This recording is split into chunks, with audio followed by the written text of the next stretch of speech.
silence, both of you! If you two care nothing for how you look to your subjects, I do. Imagine shouting at one another like this in front of all these good people. I am shocked at this unprincipled behavior. The only way to bring this to a satisfactory conclusion is to compromise. Compromise? We can't have two mayors here, Merlin. I have the answer. This village will hold an election. An election? What's an election? Patience, Arthur, and I shall tell everyone assembled. My lords and ladies, His Majesty in His most infinite wisdom. Wisdom? Guinevere.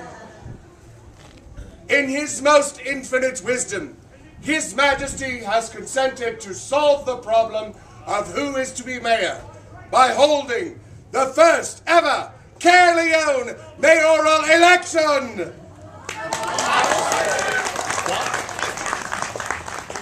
An opportunity for everyone here assembled, both male and female, villager and visitor, to cast their vote to determine whether good Mayor Bunting or Baron Mercurius shall be appointed this village's mayor.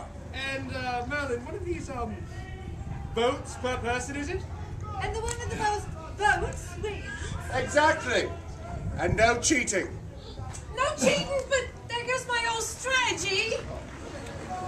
Forgive me, Enchanter, but this whole election thing seems a bit radical, wouldn't you say? It is something I have observed from the future. Oh, interesting. And it always works there, right? The best man always wins. Sadly, no, schoolmaster. But, well, as they say, for every bird in the hand, you've sometimes got to accept two of the bush. Am I right?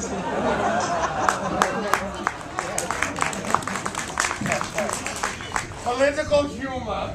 Someday it will be big.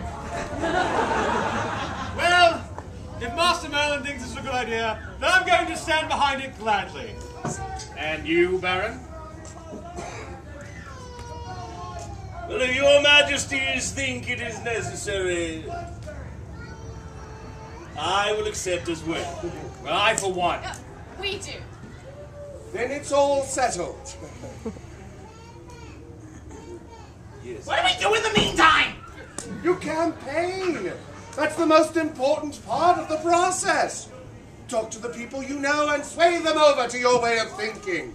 Talk to your friends, your neighbors, the people where you work. Get them involved in the process. I'll dig up some volunteers. And now I think it's best that we go our separate directions to begin your individual campaign negotiations. Sister Anne, if I could have a word with you after. Oh, yes, of course. Arthur, Guinevere, for the good of your marriage, I suggest you go in opposite directions and work with your respective candidates until you both cool down a bit. As you wish, Merlin.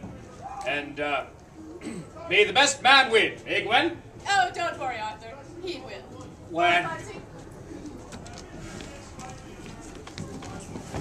Sorry, you know where they are. Yes, thank you.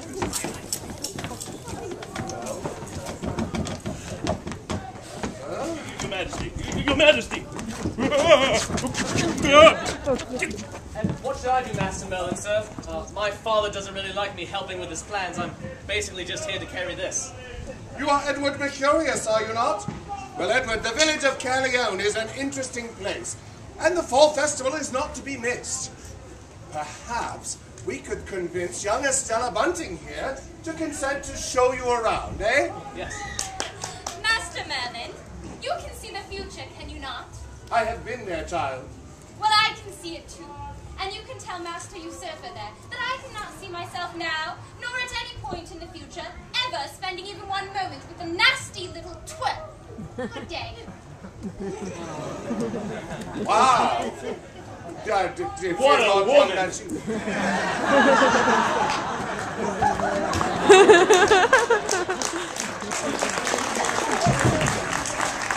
Sister Anne. Yes, Merlin. As village scribe and keeper of town record, I shall expect you to be responsible for managing the votes once they are tabulated, but we mustn't let this go all day. Pick a time and a place, and I will abide by your decision. As you wish, wizard. All right, people, listen up, because I'm only going to say this but once.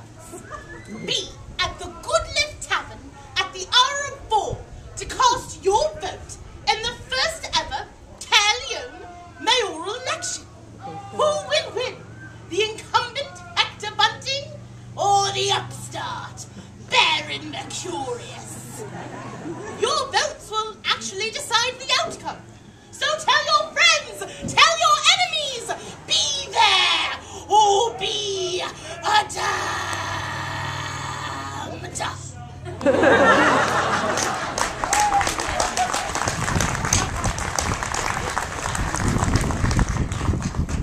Too much? A little. Lords and ladies, you heard the nun. Be at the Goodlift Tavern at the hour of 4 for a conclusion that you will choose. And until then, enjoy your stay with us here at the Connecticut Renaissance Fair.